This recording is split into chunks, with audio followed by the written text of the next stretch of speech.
The Silver Chair by C.S. Lewis. Chapter 1. Behind the Gym. It was a dull autumn day, and Jill Pole was crying behind the gym. She was crying because they had been bullying her. This is not going to be a school story, so I shall say as little as possible about Jill's school, which is not a pleasant subject. It was co-educational, a school for both boys and girls, what used to be called a mixed school. Some said it was not nearly so mixed as the minds of the people who ran it. These people had the idea that boys and girls should be allowed to do what they liked. And unfortunately, what 10 or 15 of the biggest boys and girls liked best was bullying the others. All sorts of things, horrid things, went on which at an ordinary school would have been found out and stopped in half a term. But at this school they weren't. Or even if they were, the people who did them were not expelled or punished. The head said that they were interesting psychological cases, and sent for them and talked to them for hours. And if you knew the right sort of things to say to the head, the main result was that you became rather a favourite than otherwise. That was why Jill Pole was crying on that dull autumn day on the damp little path which runs between the back of the gym and the shrubbery. And she had nearly finished her cry when a boy came round the corner of the gym whistling with his hands in his pockets. He nearly ran into her. "Well, can't you look where you're going?" said Jill Pole. "All right," said the boy. "You needn't start." And then he noticed her face. "I say, Pole," he said, "what's up?" Jill only made faces. The sort you make when you're trying to say something but find that if you speak, you'll start crying again. "It's them, I suppose, as usual," said the boy grimly, digging his hands farther into his pockets. Jill nodded. There was no need for her to say anything, even if she could have said it. They both knew. "Now look here," said the boy. "There's no good us all." He meant well, but he did talk rather like someone beginning a lecture. Jill suddenly flew into a temper, which is quite likely a thing to happen if you've been interrupted in a cry. "Oh, go away and mind your own business," she said. "Nobody asked you to come barging in, did they? And you're a nice person to start telling us what we ought to do, aren't you? I suppose you mean you ought to spend all our time sucking up to them and currying favour and dancing attendance on them like you do." "Oh, law," said the boy, sitting down on the grassy bank at the edge of the shrubbery, and very quickly getting up again because the grass was soaking wet. His name, unfortunately, was Eustace Scrubb, and he wasn't a bad sort. "Pole," he said, "is that fair? Have I been doing anything of that sort this term? Didn't I stand up to Carter about the rabbit? And didn't I keep the secret about Spivins under torture too? And didn't I—" "Oh, I don't know, don't care," sobbed Jill. Scrubb saw that she wasn't quite herself yet and very sensibly offered her a peppermint. He had one too. Presently, Jill began to see things in a clearer light. "I'm sorry, Scrubb," she said presently. "I wasn't fair. You have done all that. This term." "Then wash out last term if you can," said Eustace. "I was a different chap then. I was— Gosh, what a little tick I was." "Well, honestly, you were," said Jill. "You think there's been a change then?" said Eustace. "It's not only me," said Jill. "Everyone's been saying so. They've noticed it. Eleanor Blackiston heard Adela Pennyfather talking about it in our changing room yesterday. She said, 'Someone's got hold of that Scrubb kid. He's quite unmanageable this term. We shall have to attend to him next.'" Eustace gave a shudder. Everyone at Experiment House knew what it was like being attended to by them. Both children were quiet for a moment. The drops dripped off the laurel leaves. "Why were you so different last term?" said Jill presently. A lot of queer things happened to me in the holes, said Eustace mysteriously. What sort of things? Asked Jill. Eustace didn't say anything for quite a long time. Then he said, Look here, Pole. You and I hate this place about as much as anybody can hate anything, don't we? I know I do, said Jill. Then I really think I can trust you. Damn good of you, said Jill. Yes, but it's really a terrific secret, Poe. I say, are you good at believing things? I mean, things that everyone here would laugh at. Never had the chance, said Jill, but I think I would be. Could you believe me if I said I've been right out of the world? Outside this world. Last holes? I wouldn't know what you meant. Well, don't let's bother about worlds then. Supposing I told you I'd been in a place where animals can talk and where there are enchantments and dragons and, well, all the sorts of things you have in fairy tales. Scrub felt terribly awkward as he said this and got red in the face. How did you get there? Said Jill. She also felt curiously shy. The only way you can. By magic, said Eustace almost in a whisper. I was with 2 cousins of mine.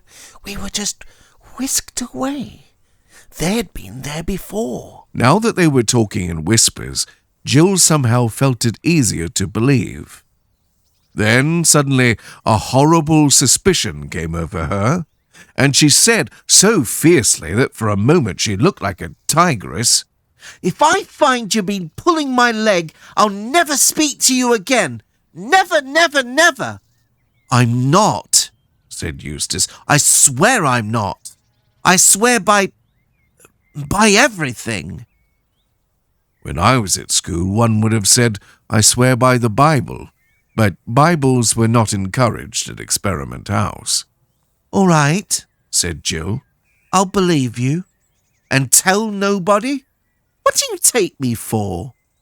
They were very excited as they said this. But when they had said it and Jill looked round and saw the dull autumn sky and heard the drip off the leaves and thought of all the hopelessness of Experiment House.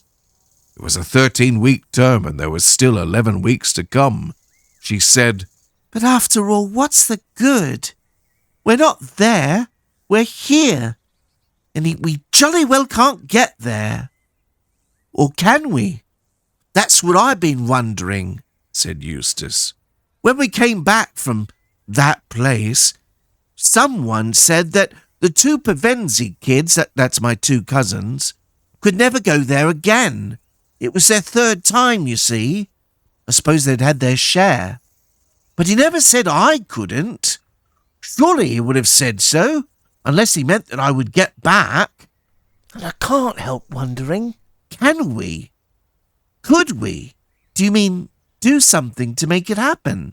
Eustace nodded.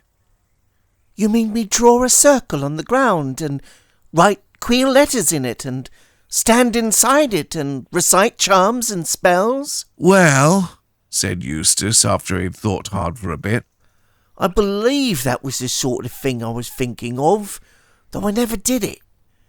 But now it comes to the point, I've an idea that all those circles and things are rather rot. I don't think he'd like them.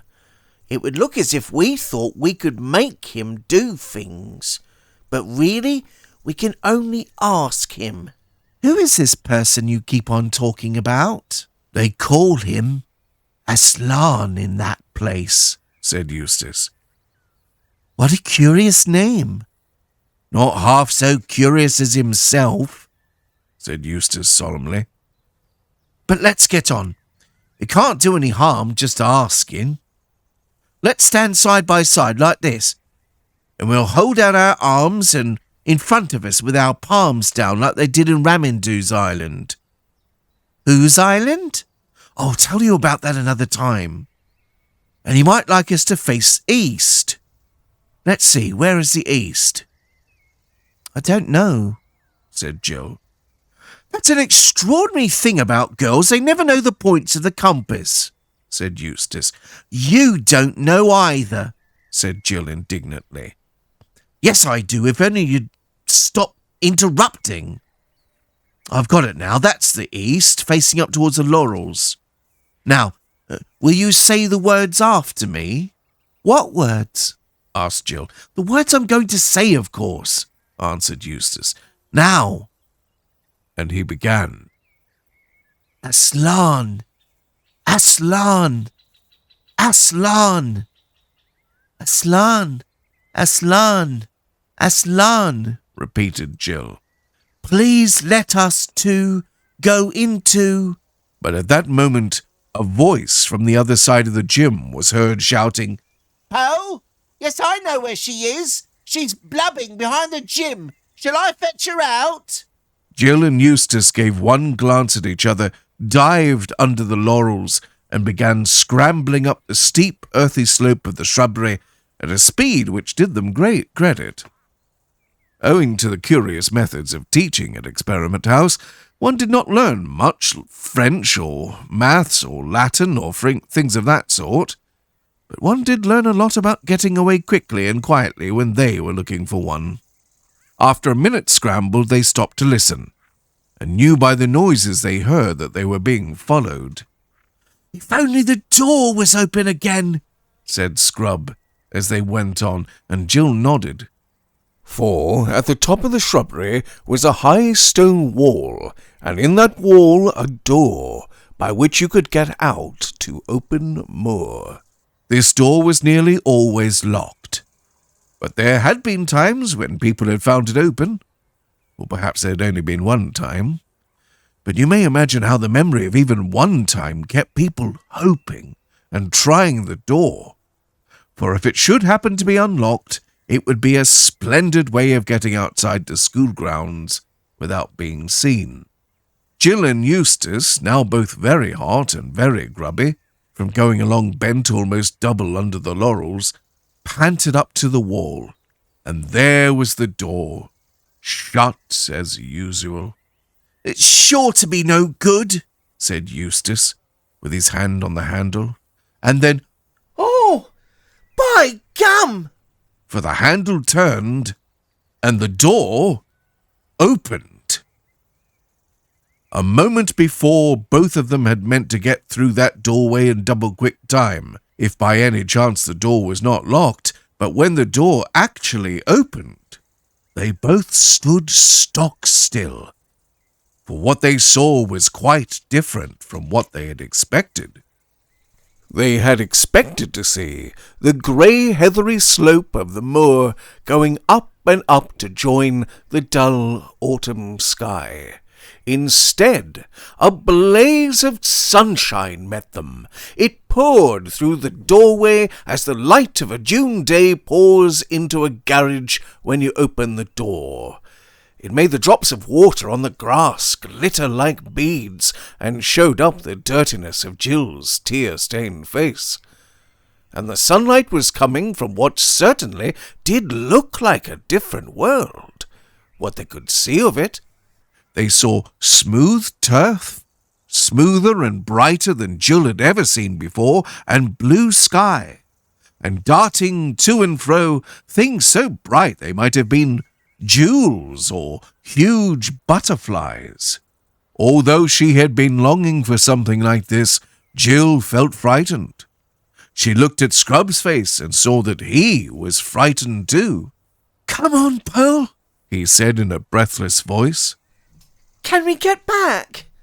Is it safe? Asked Jill. At that moment, a voice shouted from behind, a mean, spiteful little voice. Now then, pal, it squeaked. Everyone knows you're there. Down you come.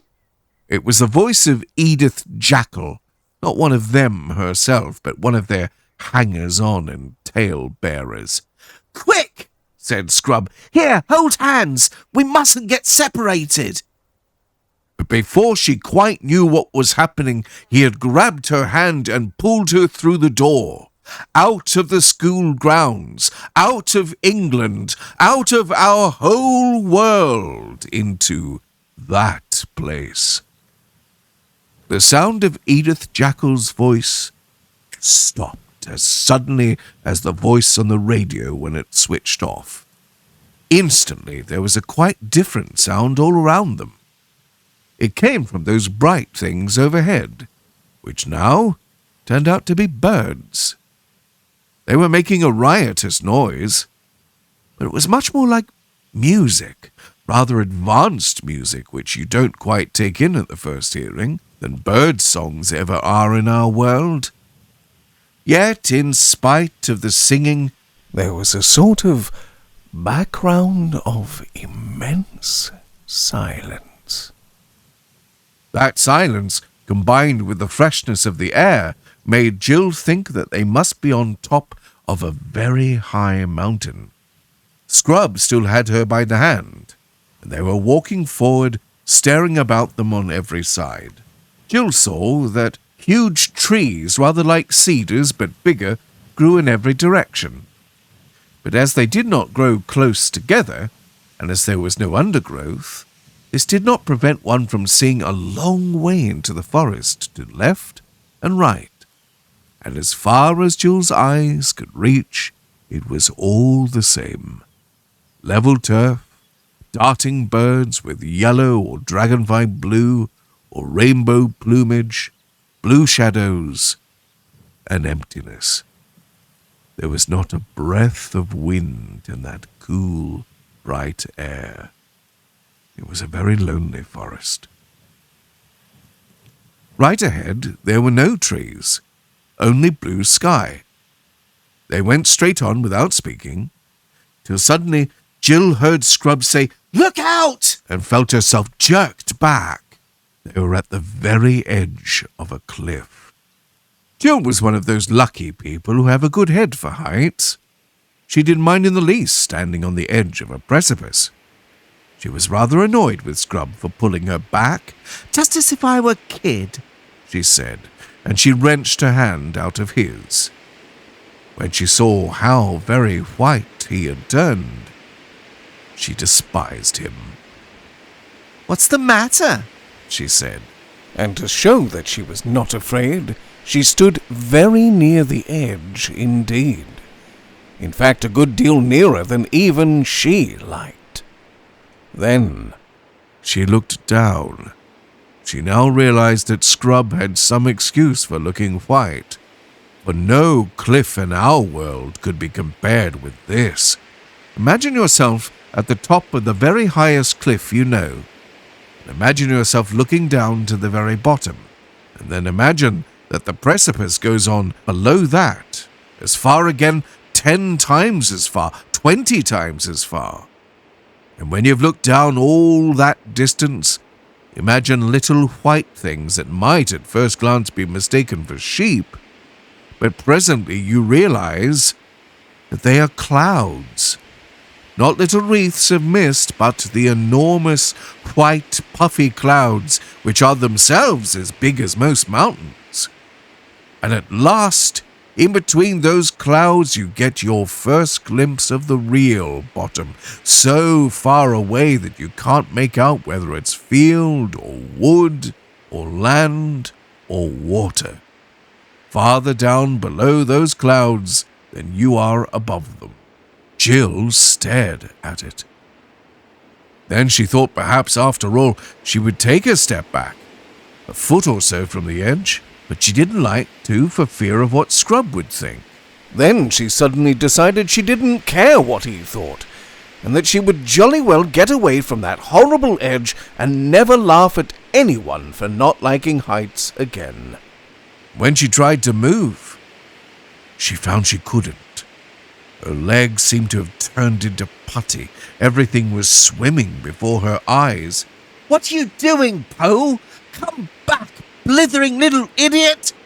shouted Scrub, but his voice seemed to be coming from a long way off. She felt him grabbing her, but by now she had no control over her own arms and legs. There was a moment struggling on the cliff edge. Jill was too frightened and dizzy to know quite what she was doing, but two things she remembered as long as she lived, and they often came back to her in dreams.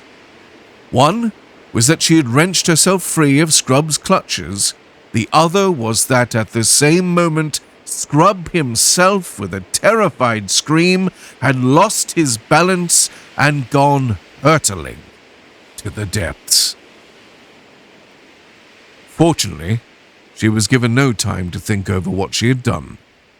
Some huge, brightly colored animal had rushed to the edge of the cliff.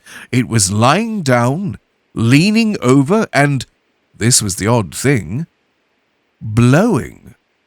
Not roaring or snorting, but just blowing from its wide-open mouth, blowing out as steadily as a vacuum cleaner sucks in. Jill was lying so close to the creature that she could feel the breath vibrating steadily through its body. She was lying still because she couldn't get up. She was nearly fainting. Indeed, she wished she really could faint, but faints don't come for the asking.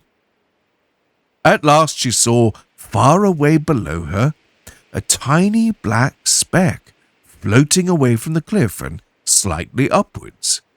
As it rose, it got farther away. By the time it was nearly on a level with the cliff top, it was so far off that she lost sight of it. It was obviously moving away from them at great speed. Jill couldn't help thinking that the creature at her side was blowing it away. So she turned and looked at the creature. It was a lion.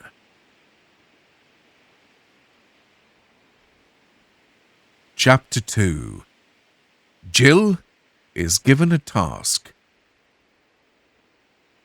Without a glance at Jill, the lion rose to its feet and gave one last blow.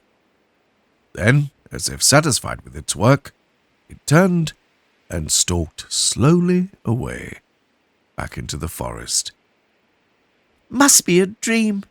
It must, said Jill to herself. I'll wake up in a moment.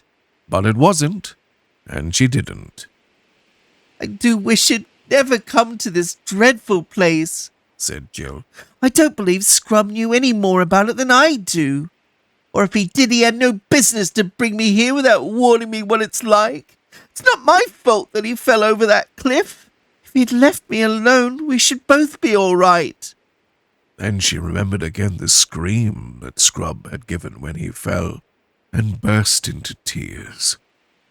Crying is all right in its way while it lasts, but you have to stop sooner or later, and then you have to decide what to do. When Jill stopped, she found that she was dreadfully thirsty. She'd been lying face downward, and now she sat up. The birds had ceased singing, and there was perfect silence, except for one small, persistent sound, which seemed to come from a good distance away. She listened carefully, and felt almost sure it was the sound of running water. Jill got up and looked round her very carefully. There was no sign of the lion, but there were so many trees about that it might easily be close without her seeing it. For all she knew, there might be several lions. But her thirst was very bad now, and she plucked up her courage to go and look for that running water. She went on tiptoes, stealing cautiously from tree to tree, and stopping to peer round her at every step. The wood was so still that it was not difficult to decide where the sound was coming from. It grew clearer every second, and sooner than she expected, she came to an open glade and saw the stream, bright as glass, running through the turf a stone's throw away from her. But although the sight of the water made her feel 10 times thirstier than before, she didn't rush forward and drink. She stood as still as if she'd been turned into stone, with her mouth wide open. And she had a very good reason. Just on this side of the stream lay the lion. It lay with its head raised and its two forepaws out in front of it like the lions in Trafalgar Square. She knew at once that it had seen her, for its eyes looked straight into hers for a moment and then turned away, as if it knew her quite well and didn't think much of her. If I run away, it'll be after me in a moment, thought Jill. If I go on, I shall run straight into its mouth. Anyway, she couldn't have moved if she had tried, and she couldn't take her eyes off it. How long this lasted, she could not be sure. It seemed like hours, and the thirst became so bad that she almost felt that she would not mind being eaten by a lion, if only she could be sure of getting a mouthful of water first. If you are thirsty, you may drink. They were the first words she had heard since Scrub had spoken to her on the edge of the cliff. For a second she stared here and there, wondering who had spoken. Then the voice said again, If you are thirsty, come and drink. And of course she remembered what Scrub had said about animals talking in that other world, and realized that it was the lion speaking. Anyway, she had seen its lips move this time, and the voice was not like a man's. It was deeper, wilder, and stronger, a sort of heavy, golden voice. It did not make her any less frightened than she had been before, but it made her frightened in a rather different way. Are you not thirsty? Said the lion. I'm dying of thirst, Said Jill. Then drink, Said the lion. May I? Could I? Would you mind going away while I do? Said Jill. The lion answered this only by a look and a very low growl. And as Jill gazed at its motionless bulk, she realized she might as well have asked the whole mountain to move aside for her convenience. The delicious rippling noise of the stream was driving her nearly frantic. Will you promise not to do anything to me if I do come? Said Jill. I make no promise, Said the lion. Jill was so thirsty now, without noticing it, she had come a step nearer. Do you eat girls? She said. I have swallowed up girls and boys, women and men, kings and emperors, cities and realms, Said the lion. It didn't say this as if it were boasting, nor as if it were sorry, nor as if it were angry. It just said it. I daren't come and drink, Said Jill. Then you will die of thirst. Said the lion. Oh dear, Said Jill, coming another step nearer. I suppose I must go and look for another stream then. There is no other stream, Said the lion. It never occurred to Jill to disbelieve the lion. No one who had seen his stern face could do that. And her mind suddenly made itself up. It was the worst thing she ever had to do. But she went forward to the stream, knelt down, and began scooping up water in her hand. It was the coldest, most refreshing water she had ever tasted. You didn't need to drink much of it, for it quenched your thirst at once. Before she tasted it, she'd been intending to make a dash away from the lion the moment she had finished. Now she realized that this would be, on the whole, the most dangerous thing of all. She got up and stood there, with her lips still wet from drinking. Come here, Said the lion, and she had to. She was almost between its front paws now, looking straight into its face, but she couldn't stand that for long. She dropped her eyes. Human child, Said the lion. where is the boy? He fell over the cliff, Said Jill, and added, sir. she didn't know what else to call him, and it sounded cheek to call him nothing. How did he come to do that, human child? He was trying to stop me from falling, sir. Why were you so near the edge, human child? I was showing off, sir. That is a very good answer, human child. Do so no more. And now, Here for the first time the lion's face became a little less stern. the boy is safe. I have blown him to Narnia. But your task will be the harder because of what you have done. Please? What task, sir? Said Jill. The task for which I called you and him here out of your own world. This puzzled Jill very much.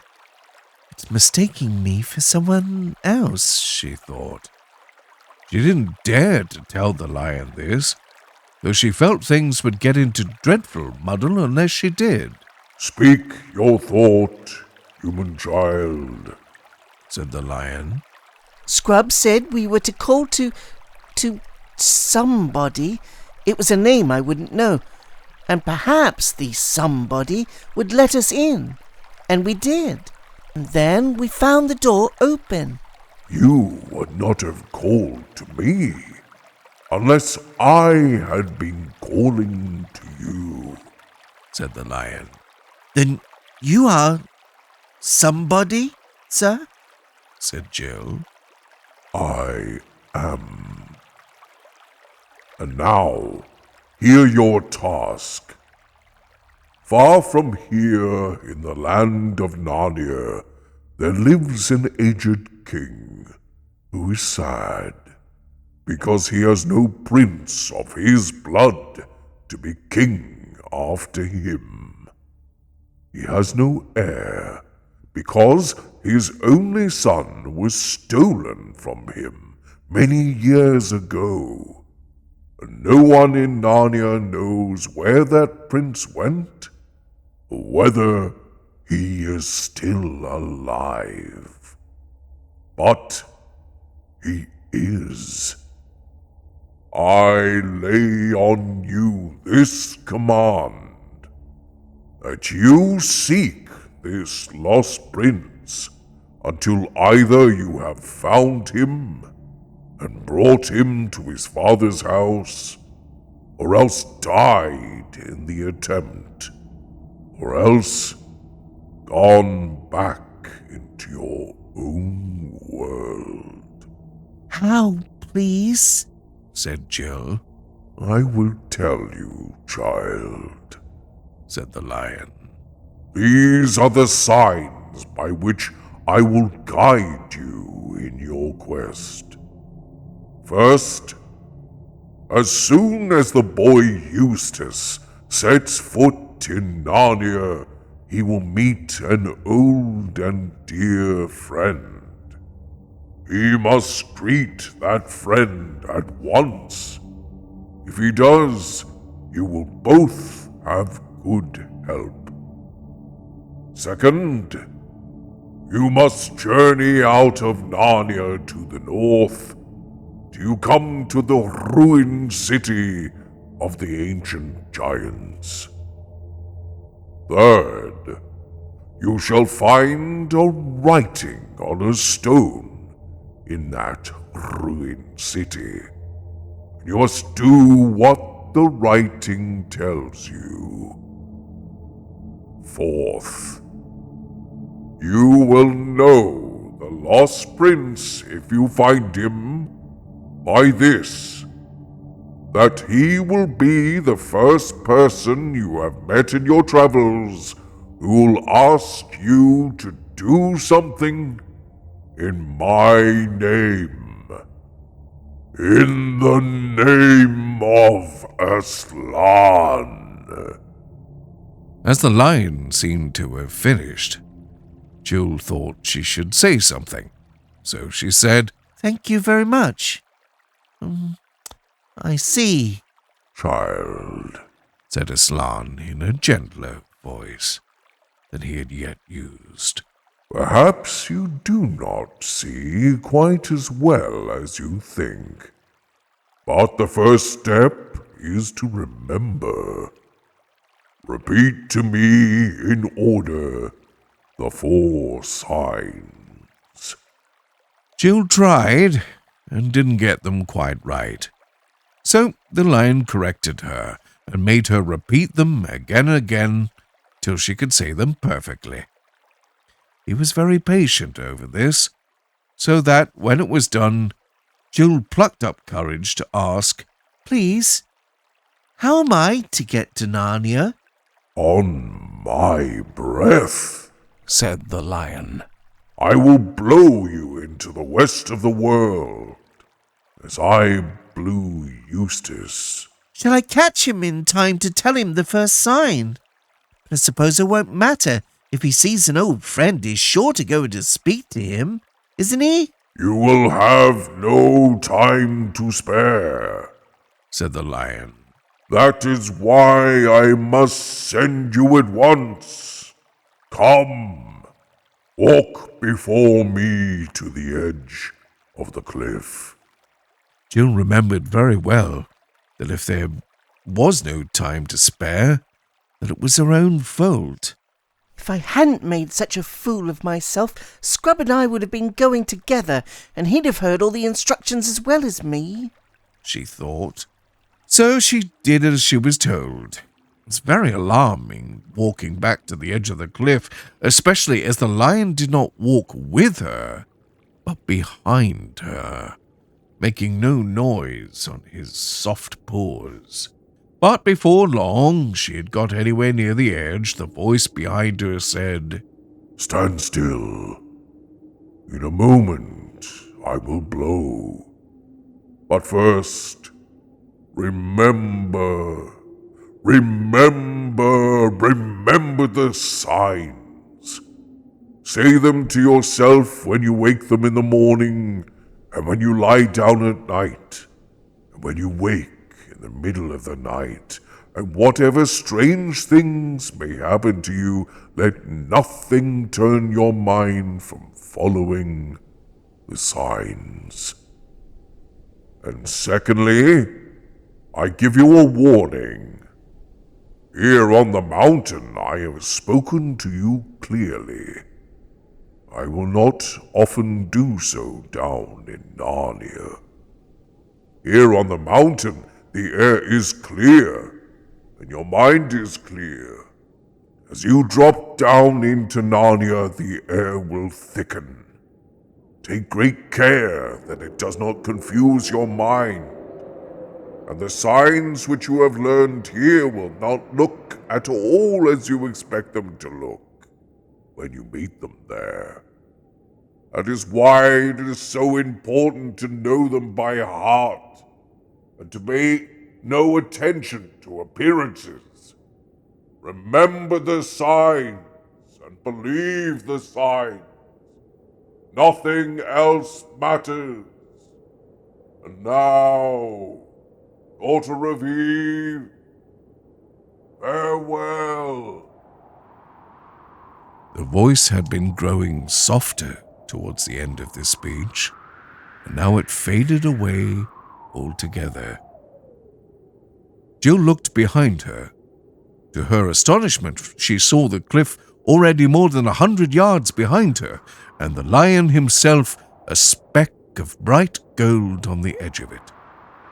She'd been setting her teeth and clenching her fists for a terrible blast of lion's breath, but the breath had really been so gentle that she had not noticed the moment at which she had left the earth. And now there was nothing but air for thousands and thousands of feet below her. She felt frightened only for a second. For one thing, the world beneath her was so very far away that it seemed to have nothing to do with her. For another, floating on the breath of the lion was so extremely comfortable, she found she could lie on her back or on her face and twist any way she pleased, just as you can in water if you've learned to float really well. And because she was moving at the same pace as the breath, there was no wind, and the air seemed beautifully warm. It was not at least like being in an aeroplane because there was no noise and no vibration. If Jill had ever been in a balloon, she might have thought it more like that, only better. When she looked back now, she could take in for the first time the real size of the mountain that she was leaving. She wondered why a mountain so huge as that was not covered with snow and ice. But I suppose all that sort of thing is different in this world, thought Jill. Then she looked below her, but she was so high that she couldn't make out whether she was floating over land or sea, nor by what speed she was going at. By Jove, the signs, said Jill suddenly. I'd better repeat them. She was in a panic for a second or two, but she found that she could still say them all correctly. So that's all right, she said, and lay back on the air, as if it were a sofa, with a sigh of contentment. Well, I do declare, said Jill to herself some hours later. I've been asleep. Fancy sleeping on air. I wonder if anyone's done it before. Don't suppose they have. Oh, bother. Scrub probably has. On this same journey a little bit before me. Let's see what it looks like down below. What it looked like was an enormous, very dark blue plain. There were no hills to be seen, but there were biggish white things moving slowly across it. This must be clouds, she thought, but far bigger than the ones we saw from the cliff. Oh, I suppose they're bigger because they're nearer. I must be getting lower. Bother this sun. The sun, which had been high overhead when she began her journey, was now getting into her eyes. This meant that it was getting lower ahead of her. Scrub was quite right in saying that Jill, I don't know about girls in general, didn't think much about the points of the compass. Otherwise she should have known, when the sun was nearly getting in your eyes, that she was travelling pretty nearly due west. Staring at the blue plain below her, she presently noticed that there were little dots of brighter, paler colour in it here and there. It's the sea, thought Jill. I do believe those are islands. So they were. She might have felt rather jealous if she had known that some of them were islands which Scrub had seen from a ship's deck and even landed on, but she didn't know this. Then later on she began to see that there were little wrinkles on the blue flatness, little wrinkles that must be quite big ocean waves if you were down among them. And now along the horizon there was a thick, dark line which grew thicker and darker so quickly that you could see it growing. That was the first sign that she had had of the great speed at which she was travelling, and she knew that the thickening line must be the land.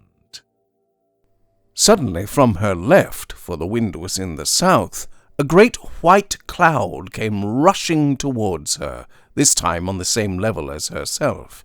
And before she knew where she was, she had shot right into the middle of its cold, wet fogginess. That took her breath away.